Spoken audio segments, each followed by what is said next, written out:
চলে এসছে Bangla most hype movie trailer Mirza trailer চলে এসছে, ড্রপ হয়ে গেছে। সেই ট্রেলারটা নিয়ে কথা বলবো, কি কি ভালো লাগলো, কি কি খারাপ লাগলো। এটা ডাইরেক্ট করেছে সুমিত সাহিল, কাস্টে আছে অঙ্কুশ, কৌশিক গাঙ্গুলি, ঐন্দ্রিলা এবং আরো অনেকে।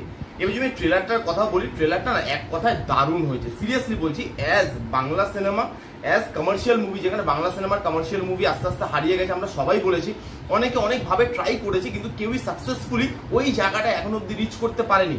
মির্জা কি পারবে? কথা বলবে এই ভিডিওতে। এই ট্রেলারটার মধ্যে অনেকগুলো পজিটিভ দিক আছে। ফার্স্ট হচ্ছে এই লুক অ্যান্ড ফিলটা লার্জার দ্যান লাইফ। বাংলা ইন্ডাস্ট্রির বাজেট অনুযায়ী যদি আমরা বিচার করি, লুক অ্যান্ড ফিলটা কিন্তু বেশ ভালো। টাকা পয়সা খরচা করা হয়েছে সেটা কিন্তু বোঝা যাচ্ছে। যেভাবে সেট ডিজাইন করা হয়েছে, যেভাবে অ্যাকশনগুলো শুট করা হয়েছে, সেগুলো দেখতে ভালো লাগে। লুক অ্যান্ড ফিলটা খুব ল্যাভিশ লাগে। লাইটিং এর কাজ বলুন, টেকনিক্যাল ডিপার্টমেন্টের যে কাজ আছে সেগুলো খুব সুন্দর।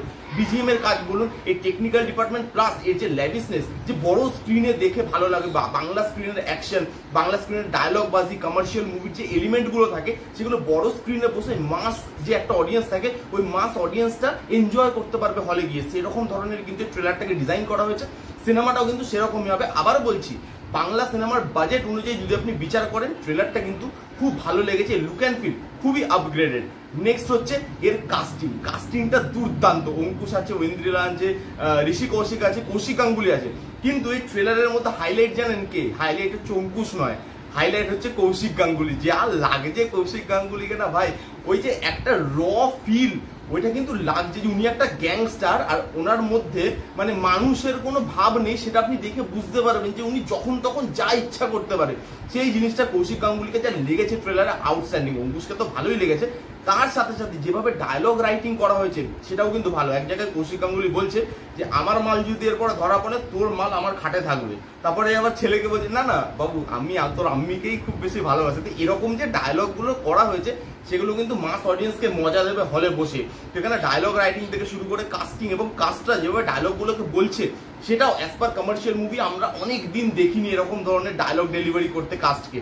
তো ভালো লাগছে, কাস্টিংটা ভালো, ডায়লগ ফাইলগ খুব ভালো লেখা হয়েছে। ঐন্দ্রিলাকে একটা নতুন অবতারে দেখতে পাবে, সেও কিন্তু অ্যাকশন করছে এখানে। এবং যতটা শুনেছি যে ঐন্দ্রিলাও কিন্তু একটা প্রপার অ্যাকশন সিকোয়েন্সে থাকবে, যে তাকে দিয়েও অ্যাকশন করানো হবে। এমন না যে হিরোইন মানে সে শুধু ওই থাকবে সাইডে জাস্ট গ্ল্যামার পোর্শনটাকে সামলাবে, ওরকম নয়। তাকেও কিন্তু অ্যাকশন করতে দেখা যাচ্ছে।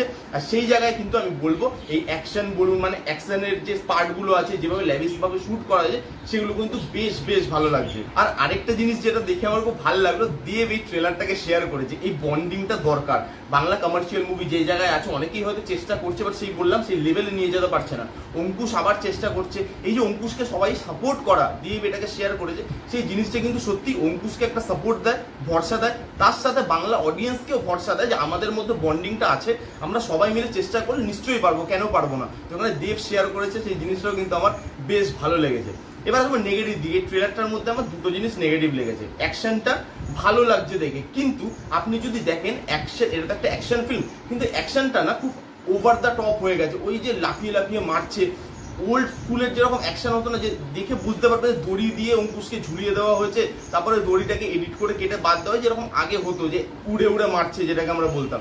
সেই উড়ে মারাটা কিন্তু এখানেও আছে। অ্যাকশনটা আরেকটু রিয়েলিস্টিক হলে মনে হয় বেশি দেখতে ভালো লাগতো। কারণ এখনকার দিনে না এই ধরনের অ্যাকশনের মার্কেট কতটা আছে সেটা নিয়ে একটু সন্দেহ আছে। একটু রিয়েলিস্টিক অ্যাকশন হলে সেটা দেখতে ভালো লাগতো। উড়ে মারাগুলো আরেকটু রিয়েলিস্টিক করা গেলে বেশি বেটার হতো। আর ট্রেলারটা 3 মিনিটের ট্রেলার, বড় ট্রেলার, কিন্তু গল্প রিভিল করছে না। তবুও ট্রেলারটা আরেকটু ক্রিস্প করা যেত, আরেকটু সিন এখান থেকে কাট করে আরেকটু ক্রিস্প শর্ট করা যেত, তাহলে ট্রেলারটা দেখতে আরো বেশি মজা হতো। গল্প রিভিল করছে না যদিও, বাট ট্রেলারটা একটু লেন্থে বড় হয়ে গেছে। এটা 2.5 মিনিট বা 2 মিনিট 40-45 সেকেন্ডের মধ্যে থাকলে ট্রেলারটা বেশি ভালো লাগতো বলে আমার মনে হয়।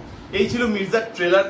সত্যি ভালো হয়েছে। বড় একটা সিনেমা আসছে, কমার্শিয়াল মুভিকে আবার বাংলায় ফিরিয়ে আনতে হবে। যদি ভালো হয় অবশ্যই সিনেমাটাকে সাপোর্ট করা যায়। কারা দেখেছেন মির্জার ট্রেলার কমেন্ট করে জানান। যারা দেখেননি অবশ্যই গিয়ে চেক আউট করুন। আর এই রিভিউটা কেমন লাগলে জানাতে ভুলবেন না। রিভিউটা যদি ভালো লাগে তাহলে please give it thumbs up, like করবেন, কমেন্ট করবেন, শেয়ার করবেন, চ্যানেলটাকে আমার সাবস্ক্রাইব করবেন। দেখা হচ্ছে নেক্সট কোনো ভিডিওতে। ততক্ষণ bye bye, take care and be safe.